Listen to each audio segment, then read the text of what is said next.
Bismillahirrahmanirrahim. Assalamualaikum warahmatullahi wabarakatuh.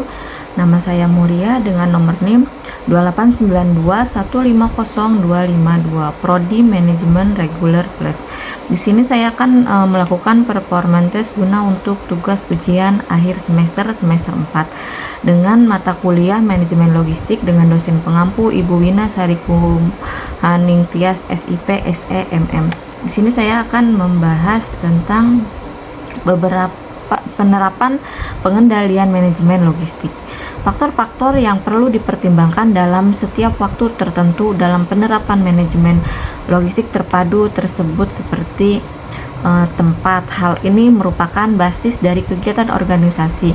Oleh karenanya, faktor ini harus juga mendapat perhatian tersendiri dari pengelola organisasi, seperti masalah strategis pemilihan tempat, kenyamanan lingkungan, kebersihan, ventilasi, dan sebagainya. Yang kedua, kebersihan dan kerapihan. Salah satu faktor kenyamanan dalam bekerja adalah faktor kebersihan dan kerapihan di lingkungan kerjanya. Maka faktor ini harus diperhatikan seperti ukuran ruangan, bahan ruangan, penata ruangan, alur dan jalur.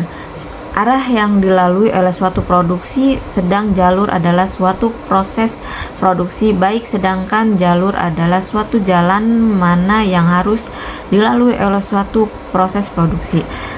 Baik alur maupun jalur harus diawasi dengan baik. Yang keempat yaitu keamanan.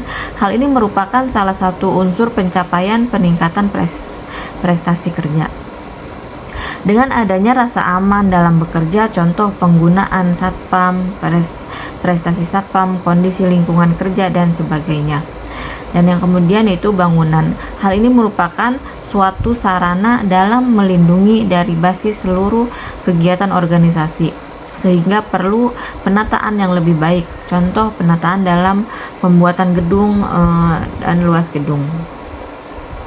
Dan yang keenam, kendaraan. Kendaraan merupakan alat pengangkutan dalam kegiatan logistik, maka perlu diperhatikan dalam jenis, kualitas, jumlah rute, contoh jenis, merek, daya angkut, keunggulannya yang didapat, dan sebagainya.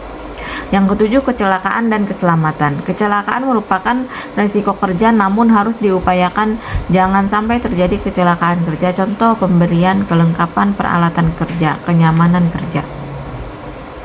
Yang kedelapan, pencurian. Faktor yang diperlukan bahwa pencurian seringkali terjadi di suatu organisasi dan hal ini mengganggu jalannya perusahaan dalam aktivitasnya, contoh penggunaan sistem deteksi keamanan. Pemantauan kegiatan logistik. Faktor pengawasan untuk kegiatan logistik dalam perkembangannya mengalami kemajuan yang cukup berarti. Terbukti bahwa kegiatan pengawasan diperluas perannya. Dengan istilah kegiatan pengendalian dalam lingkungan perusahaan sehari-hari disebut dengan kegiatan pengendalian manajemen. Pengendalian manajemen mempunyai arti upaya yang sistematis untuk membuat suatu proses yang memastikan bahwa aktivitas senyatanya telah sesuai dengan kegiatan yang direncanakan. Langkah-langkah dalam proses pengendalian menurut Robert Moetkel membagi pengendalian dalam 4 langkah. Yang pertama, penetapan standar. Selama proses perencanaan, semua pengendalian sebaiknya ditetapkan dengan istilah yang mudah, jelas, dapat diukur, waktu pelaksanaan, dan dana yang dibutuhkan. Contoh bagian personalia perusahaan untuk menerima karyawan baru minimal berpendidikan strata 1 laki-laki dan sebagainya. Dan yang kedua, pengukuran kinerja. Pengukuran kinerja karyawan akan disesuaikan dengan jenis aktivitas perusahaan. Perbedaan aktivitas perusahaan akan menuntun kinerja yang berbeda pula. Pengukuran dan penentuan kinerja harus disesuaikan dengan standar kerja sehingga manajer dapat berasumsi bahwa segala kegiatan dapat berjalan dengan baik dan terkendali.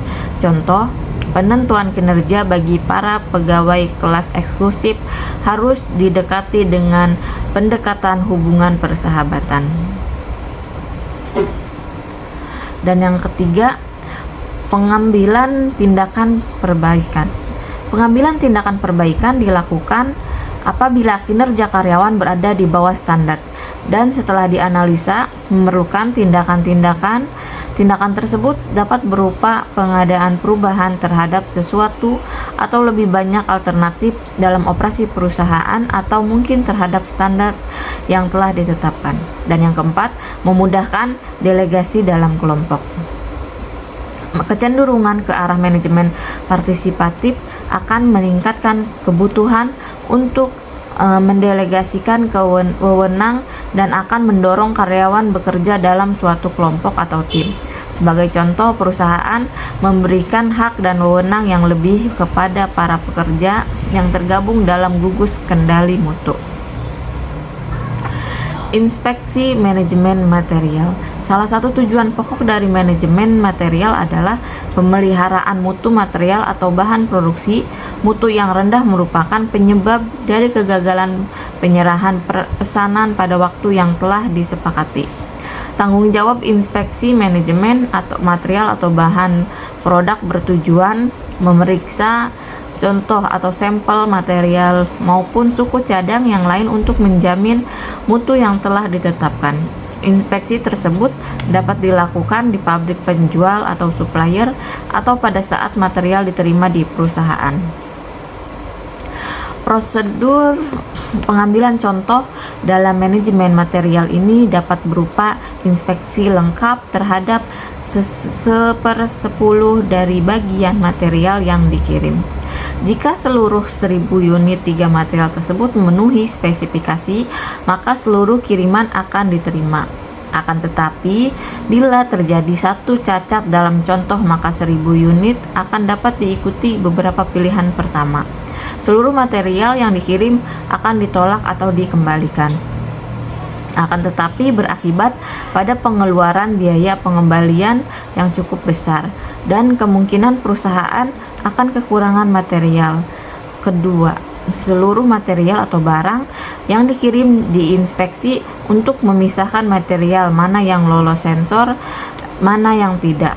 Pilihan terakhir, jika hanya satu atau terbatas jumlah yang cacat yang bisa ditemukan, maka diambil contoh acak. Yang kedua, untuk memeriksa silang dengan tingkat toleransi bagi penerimaan atau penolakan material tergantung batas toleransi yang ditetapkan. Manajemen persediaan. Persediaan merupakan bagian utama dari modal kerja yang merupakan aktiva yang pada setiap saat mengalami perubahan.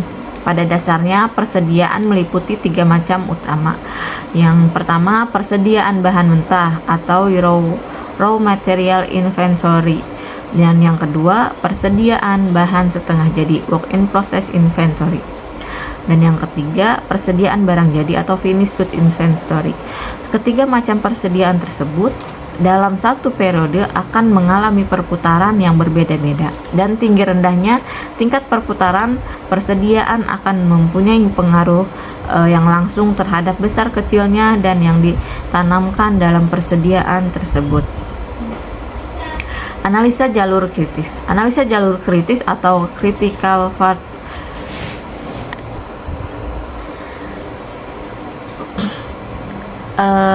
analisa jalur kritis atau critical path method adalah merupakan suatu metode analisa yang mampu memberikan informasi kepada manajer untuk dapat melakukan perencanaan dan pengendalian suatu kegiatan produksi atau proyek yang dilaksanakan.